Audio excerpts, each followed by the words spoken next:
Tere sõbrad, Hõbekunn siin. Täna siis 8. mai 2026 aasta, reedene päev ja lõunane aeg, kell on siis 1. Ning täna räägime natuke kullast ja hõbedast ning puudutame ka natuke aktsiate teemat. Aga kõigepealt vaatame üle kulla ja hõbeda maailmaturu hinnad ühe untsi kohta. Niisiis, 1 unts hõbedat, 1 müntsit tuubist, hetkeseisuga maailmaturu hinna järgi 68 eurot. Ja 1 unts kulda hetkeseisuga 4000 eurot. Õhtuks võib see juba muutuda, kuid nagu me räägime siis, praegu lõunane aeg. Väike käekella, tšekk. Väga vinge ju. See küll ei ole kuld. Ja kõik, mis särab, ei olegi kuld. Kuid mulle väga meeldib. Ühesõnaga, nüüd läheme teema juurde. Räägime kullast, hõbedast ja aktsiatest. Nimelt siis käimas on siiamaani USA ja Iraani sõda. Ning seal on sellised lood juba, et kõrval need riigid, Saudi Araabiad ja värgid ei luba enam Ameerikal siis nende, kuidas öelda siis, lennujaamades või ühesõnaga nende maal ei luba peatuda. Et varem siis nad said lennukitega seal peatuda, tankida, sõjaväe varustust hoida ja nii edasi, et paljud on hakanud nüüd nagu seda keelama. Et Iraan on seal regioonis ju kõvasti pommitanud ja see kõik muudkui viib nafta hinda ülespoole. Ja tänu sellele on väärismetallide hind siis langenud alates sellest, kui USA ja Iraan sõtta läksid, kuigi tegelikult oleks pidanud ju tõusma hoopis. Aga ma olen siin eelnevates videodes vaatanud, keda rohkem see teema huvitab, oleme rääkinud, et vaadake videosi ka tagant järgi. Aga räägime siis tegelikult natuke täna aktsiate teemal, et ka mina olen siis alates koroonast, enne koroona tulekut natuke aktsiatesse investeerinud ja otsustasin maha müüa need. Ja siis kohe räägime, miks ja millesse ma täpsemalt investeerisin.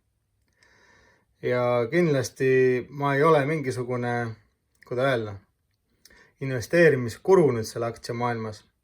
Et ma olen üsna algaja, kuid siiski ei soovi ma kommentaare saada nendelt, kes ei ole kunagi ise seda proovinud, ei ole kunagi raha kaotanud ega raha siis võitnud või juurde teinud omale selle aktsiaturul.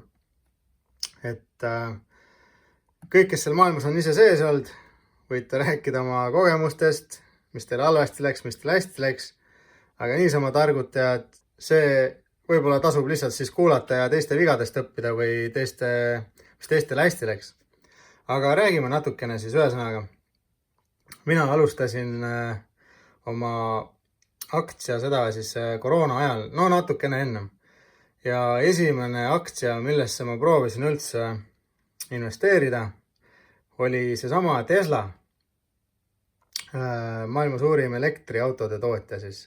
No ma ei tea, kas enam vist ei ole, aga ühesõnaga siiamaani üks kuulsamaid, võib julgelt öelda ju, kõik teavad seda. Ja mina sain siis päris hea hinnaga sisse. Ma küll täpselt ei mäleta, mis ta hind tollel ajal oli, aga minu arust oli seal kas alla 100 või siis seal midagi 120 või ma täpselt ei mäleta. Ostsin sisse ennast ja siis läks aega mööda kõvasti, no mitte kõvasti, aga natuke läks mööda ja siis tehti seal mingi Tesla aktsiate mingi poolitamine, ma mäletan. Et mul on siin eeltöö tegemata selles suhtes kuupäevad ja kõik muu selline, aga ma mäletan, et oli mingi poolitamine, värgid, särgid ja siis ühesõnaga lõpuks ma sain sealt mega suure kasumi, nagu arvestades seda, palju kui ma ennast sisse ostsin. Et ühesõnaga mõttes oli siis, et otsiks ja prooviks, leiaks mingisuguse aktsiafirma, kellel on läinud näiteks pikalt hästi kellel on tulevikus potentsiaali, värki-särki. Ja siis ühesõnaga kasumi võtsin välja ja sellest ostsin siis ühte uut aktsiat. Nimelt aktsia oli siis pärit Ameerikast ja reklaamiti kah seal kodulehel ja igal pool, et üle 50 aasta kogemust ja kõike sellist asja, noh. Ja kuna ta börsile tuli ja ma mäletan, ta tuli börsile, ühe aktsia hind oli $25. Ja mina kohe sisse ei ostnud. Ma nägin, et ta seal mingi korrekteeris ennast seal mingi ja ma tulin, ostsin esimesed mingi 100 aktsiat seal $20 peal. Ja siis juhtus selline asi, et langes edasi. Langes seal 15 peale, ostsin jälle 100 ja langes 10 euro või selle dollari peale, ostsin 1000 aktsiat omale. Siis ta seal umbes pool aastakest oli seal umbes kuskil 1000 peal, või no tähendab seal $10 peal. Ja no vahepeal muidugi läks sinna 11 ja 12 ja 13 ja siis läks jälle 10 peale. Ja siis hakkasid need Ukraina sõjad ja värgid ja ma ei tea, mis värk oli, aga just tollel ajal siis aktsia hakkas langema jälle. Läks seal 8 peale, ostsin 100 tükki jälle juurde, läks seal 6 peale, ostsin jälle paarsada tükki juurde. Ja lõpuks oli ta seal 2-3 euro või selle dollari peal. Ostsin jälle 1000 juurde, mõtlesin, et kurat, see on nii easy money, et siit tuleb jackpot, et varsti kuradi paari aasta pärast kuradi lööb laineid. To the moon, no. Saan rikkaks siin, kurat. Ja siis oli $1 peal aktsia. Vaatasin kodulehelt, uurisin. Firmal läheb väga hästi, kõik on kirjas. Vähemalt nii nad väitsid, on ju. Teate küll, kuhu lugu hakkab tüürima. Aga ühesõnaga prooviti siis aktsionäridelt või noh, jah, saada nii palju raha kui võimalik, kuid tegelikult valetati kõigile. Ja siis ühesõnaga aktsia langes veel 50 sendi peale, $0.50 siis. Ja seal 30 sendi peal ma vaatasin, ta oli seal 2-3 kuud juba seal edasi-tagasi pendeldanud. Ostsin 5000 aktsiat juurde. Ja siis ühel päeval lähen oma sinna investeerimiskontole ja vaatan, kadunud, tühjus. Vaatan, uurin edasi, okei. Näitab siis, palju ma sinna raha olin sisse tagunud. Kaput. Sentigi ma sealt kätte ei saa ja näitab lihtsalt seda summat ja mitte midagi teha ei saa. Lähen kodulehele, vaatan. No ja, hästi, koduleht maas. Läksin YouTube'i, vaatasin, seal tehti palju videosid tollel ajal. Kõik rääkisid kui tulevasest potentsiaalsest mingi, noh, teate küll, noh. Jackpotist ühesõnaga, on ju. No tegelikult kõik ei rääkinud, väga vähesed üldse teadsid sellest firmast. Ja aga mõned ikka tegid videosi, kes samamoodi nagu mina sinna raha alla pani. Ja siis oligi, guugeldasin Ameerikas seal edasi neid asju. Kohtuotsustega pankrott ja oligi täielikult mingi uus omanik ostis ära, mingi raporti leidsin sealt ja ühesõnaga mina sealt siiamaani sentigi pole saanud. Kuigi pangas näitab seda summat, mis ma sinna sisse olen pannud. Aga see on nagu lihtsalt lukus. Et võib-olla kui keegi nagu oskab mingit nõu mulle anda, siis võib julgelt seda teha. Ühesõnaga mul seal pangas on lihtsalt see summa, näitab, palju ma sinna sisse panin, näitab selle aktsia nime ja kõik. Midagi teha ei saa. Ei saa osta, ei saa müüa, ei saa midagi. Aga ühesõnaga, räägime siis sellest aktsiast endast. Aktsia ise siis tollel ajal, kui ma üldse alustasin sinna esimesi sente panemast, koduleht oli ilus, uhke, kõik CEO-d ja kuradi, ma ei tea, mis ulmevennad seal olid, kõik koos. Ameerikas sellises linnas nagu Vermont asus siis nende peakontor ja nemad siis lõid Ameerikas väga palju päikesepaneeliparke. Et see oli just see aeg, kui palju elektriautosid hakati tootma ja siis nemad tegid neid esimesi laadimispunkte ja kõike sellist. Ning neil oli ulmeliselt plaane tulevikuks, mida nad jagasid siis investoritega. Et kõik parkimishallid suurtes linnades, teate küll, tavaliselt varjualustega parklad, aga katused olid siis paksult päiksepaneele täis ja mis siis iga parkimiskoha juures olid need kõik laadimispunktid ja nii edasi. Et igasuguseid ägedaid projekte üle linnade, kõik tuleviku teemad seal, kõik oli nagu usutav ja äge ja vinge. Ja ma ei tea, kogu aeg panid seal jälle kuulsate inimeste nimesi, kes jälle ostis 100 000 aktsiat ja koos pildiga ja siis mingi väike tekst nende suust siis nagu, mis nad laususid, kui nad neid aktsiaid ostsid ja mitmele miljonitele inimestele linnades andsid nende päiksepargid siis elektrit. Et kui mitu miljonit inimest juba nende päikseparkidest nagu sõltub, siis loogiliselt ju ei saa halvasti minna seal firmal, ega üldse kõik asjad olid nii perfektsed, et nagu lihtsalt ei ole võimalik, et see läheb nagu pankrotti. Aga siiamaani ma tegelikult ei tea, mis seal juhtus, sest koduleht ja kõik asjad võeti maha ja infot ma enam ei saanud ja olid ainult mingi kohtulahendid seal internetis ja nii edasi. Et ühesõnaga sain oma esimese õppetunni, jäin kõigest ilma, kuigi iga asi, mis ma seal vaatasin, kõik need investorid, kes sinna investeerisid ja jutud ja tulevikuplaanid ja kõik oli nagu perfektne ja kirjas ametlikult. Nad said börsile, kõik oli ju perfektne, kuid ma siiamaani ei tea, mis juhtus, miks juhtus ja nii edasi. Ühesõnaga, mis veel?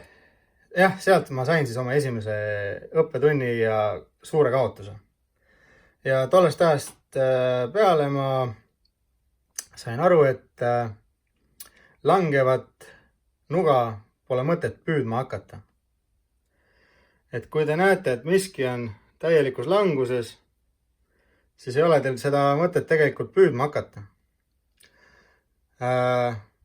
Tuleb oodata ära põhi või mingi selline koht, kus ta stabiilselt jääb seisma. Või siis kõige õigem on ikkagi siis, kui te näete, et asi hakkab kasumisse kiskuma. Kui ta on seal juba kuu aega näiteks või paar nädalat või midagi rohelises olnud, siis tasub sinna sisse hakata vaatama. Kui ta ainult punases on ja kukub kuid ja kui mitte aastaid, teil ei ole mõtet vahepeal sinna sisse osta. Et mina sain sellise õppetunni. Siis järgmiseks mõtlesin, et kurat, see ei saa ju nii hull olla, et proovime edasi.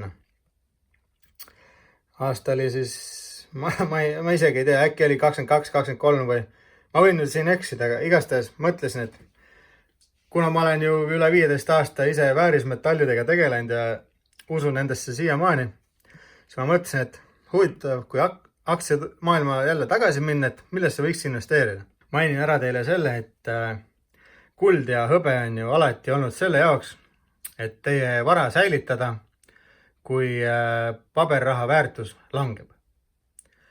Et kui te hoiaksite 10 aastat oma paberraha konto peal, näiteks $10,000, siis 10 aasta pärast oleks teie paberrahal võib-olla ostujõudu ainult $8,000 eest.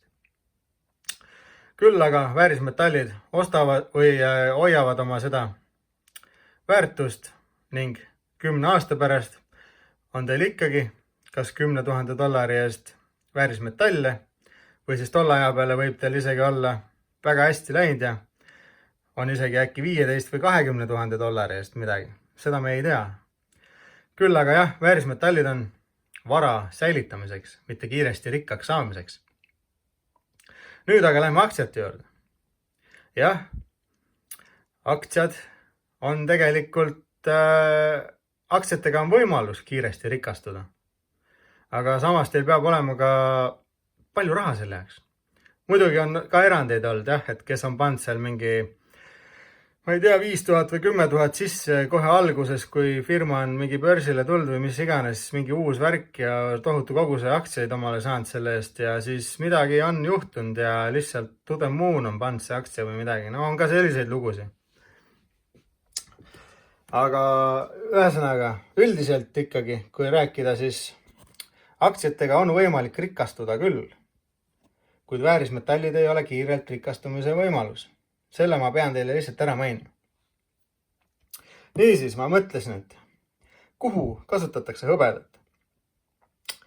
Ja siis ma mõtlesin, neid kohti on tegelikult väga-väga palju, aga samas ju kõik need kiibid ja kõik sellised asjad tahavad ka saada väärismetalli ikkagi. Sest hõbe ju laseb elektrit väga hästi läbi. Kullast tehakse neid konnektoreid ja need ei roosteta ei midagi, et vask ju vase peale tekib korrosioon, kui seda valesti nagu käidelda või säilitada või. Et kuld ja hõbe on üks parimaid viise ka elektroonika maailmas. Ja siis mõtlesin, et kurat, Nvidia, tollel ajal mäletan, just ta oli seal mingi 100 euro kandis midagi.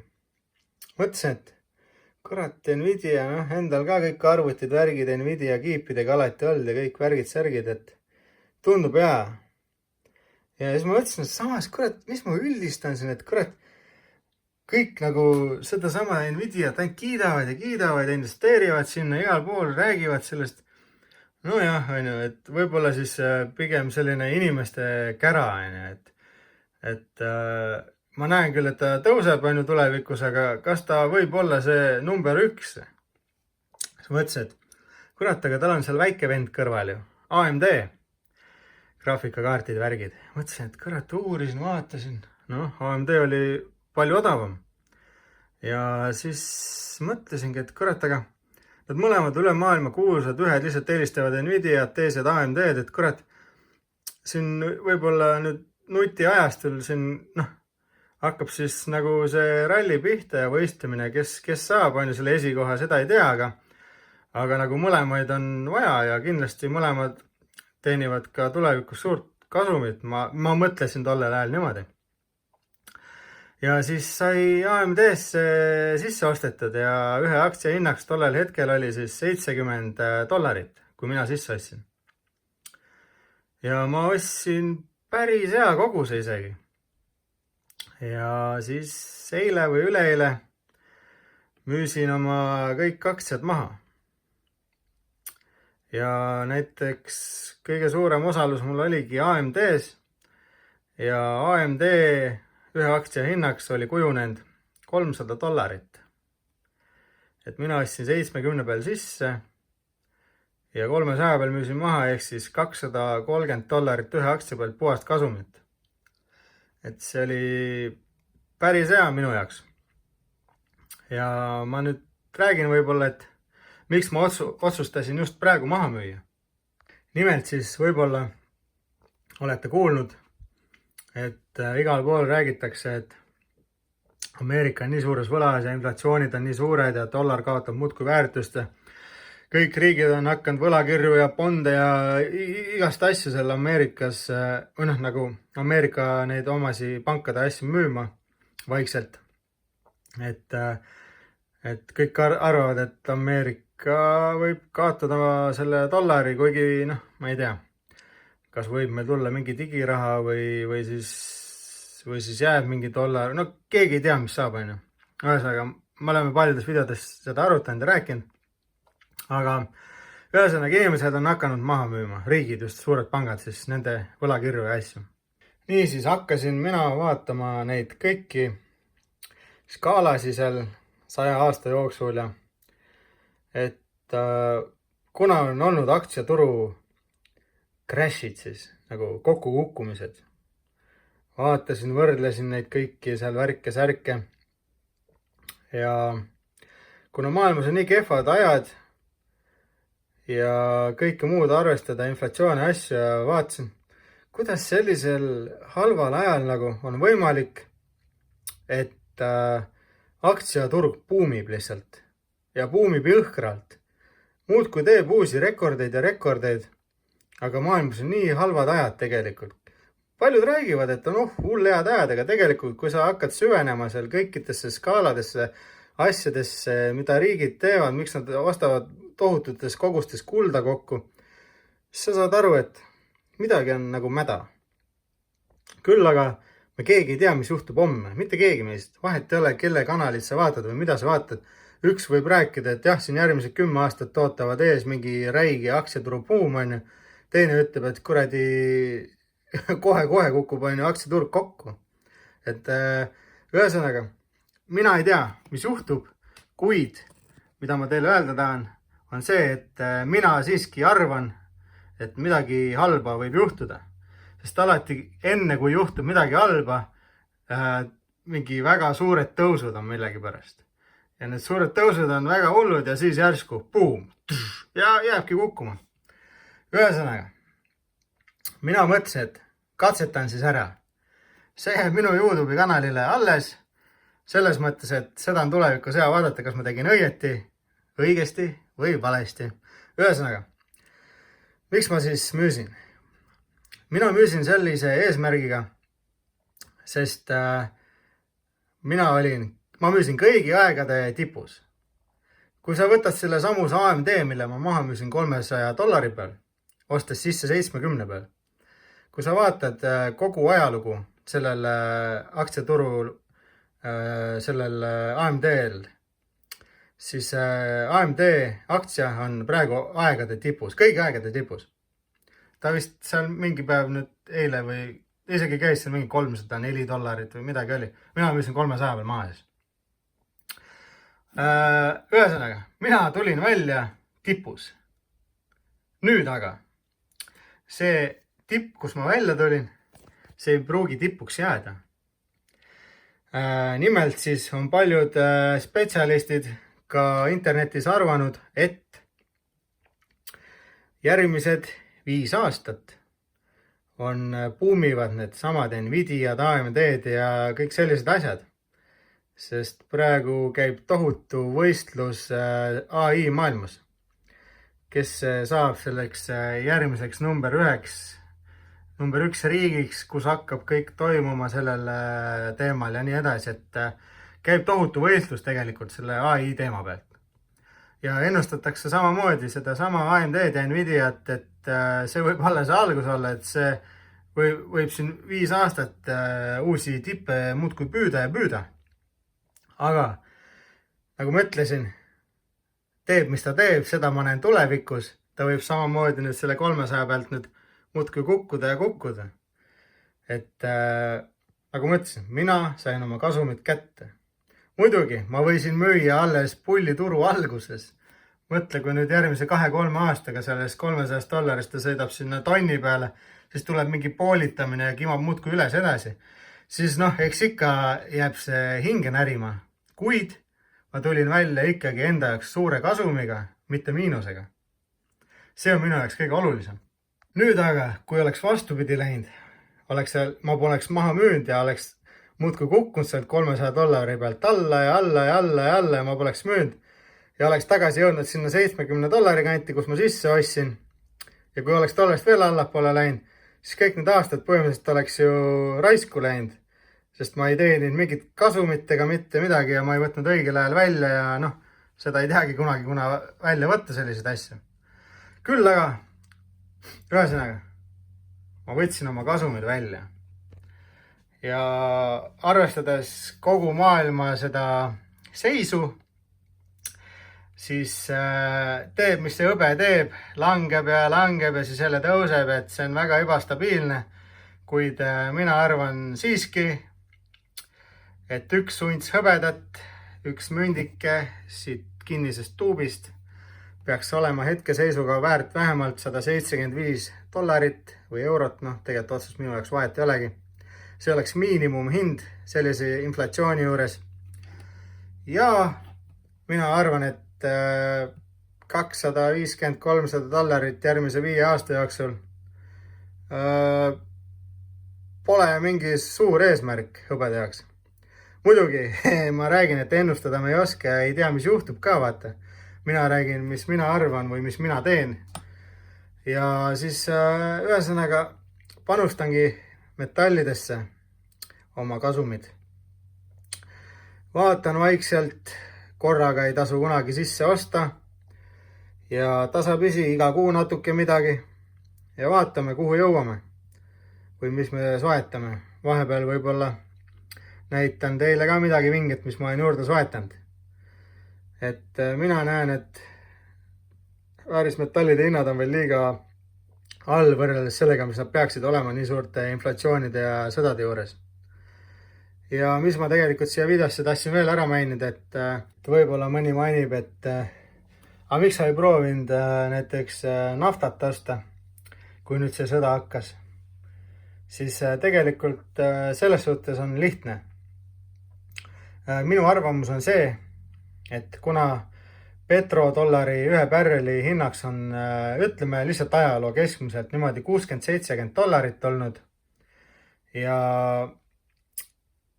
maksimaalselt okei, ta läheb seal, on läinud võib-olla mingi $140 peale või midagi.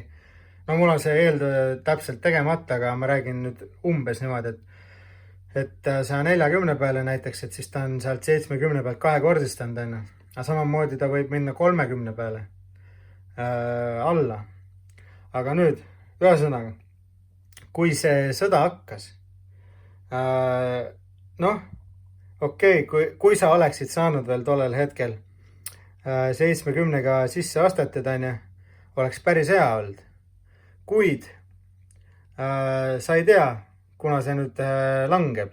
Ja kui ta langeb, ta võib samamoodi langeva noana alla kukkuda, mida sa proovid püüda ja juurde osta ja lootes, et nüüd tõusab veel edasi. Kuid tegelikult see asi nii ei käi, et nafta hind peab olema suht tasane maailmas kõikide riikide vahel. Ning see sõda lihtsalt on selline järjekordne erand. Küll aga, jah, paljud saavad sellega miljonärideks. Näiteks Trumpi poeg, kes investeeris enne sõda oma 20 miljonit näiteks naftasse, kuna isa ütles, et nüüd järgmine päev ründame. Ja muidugi, tema on oma 20 miljonist teinud 40 või 50 miljonit. Ja siis saab õigel ajal selle maha müüa, kuna ta isa ütleb talle, kuna nüüd jälle mingid pausid on või rahu kokkulepped või mis iganes. Aga ja kõik need muud maailma miljonärid ja miljardärid, kes oskavad sellega tegeleda, kellel on käpp seal sees, saavad neid kasumeid. Jah, ka sina võid saada, kui sa oleks seal 70-80 peal sisse astnud ja mingi 110 peal, 120 peal oma kasumid välja võtnud. Sest mina ei näe pikas perspektiivis naftal nagu sellist naftat hea investeeringuna. Kuna see on ainult võib-olla siis hea täpselt, kui ongi selline naftasõda. Et sa ostad seal mingi, ma ei tea, kogu oma aktsiaportfellist mingi 1-2% eest on ju mingit nafta aktsiat, siis kui ei ole sõda, siis kui nafta hind on tasane seal kogu maailmas, sa ostad ja ootad 10-20 aasta jooksul tuleks jälle selline sõda ja siis sa müüd seal mingi ulme kasumitega maha. Siis ma saan aru sellest. Aga kui sa oled siis, et et sõda juba käib, nafta hind on 100 peale läinud ja siis sa mõtled, et kurat, raudselt läheb edasi. Sa ostad soti peal sisse, lööb korra 110 peale, sa ei müünud maha, sa arvad, et see läheb veel ülesse. Ja siis paneb nagu poiss nuga alla, kukub ja sa oled oma varast ilma. Et see on minu arvamus, miks ei tasu sinna investeerida, kui sul ei ole õigeid teadmisi või sõpru.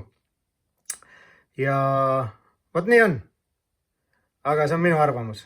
See ei tähenda, et teie ei peaks nii tegema. Ise teate, mis te teete. Ja nagu ikka videole siis like ja kommenteerige ja pange subscribe. See motiveerib mind teile rohkem videosi tegema ja siin oli Hõbekunn.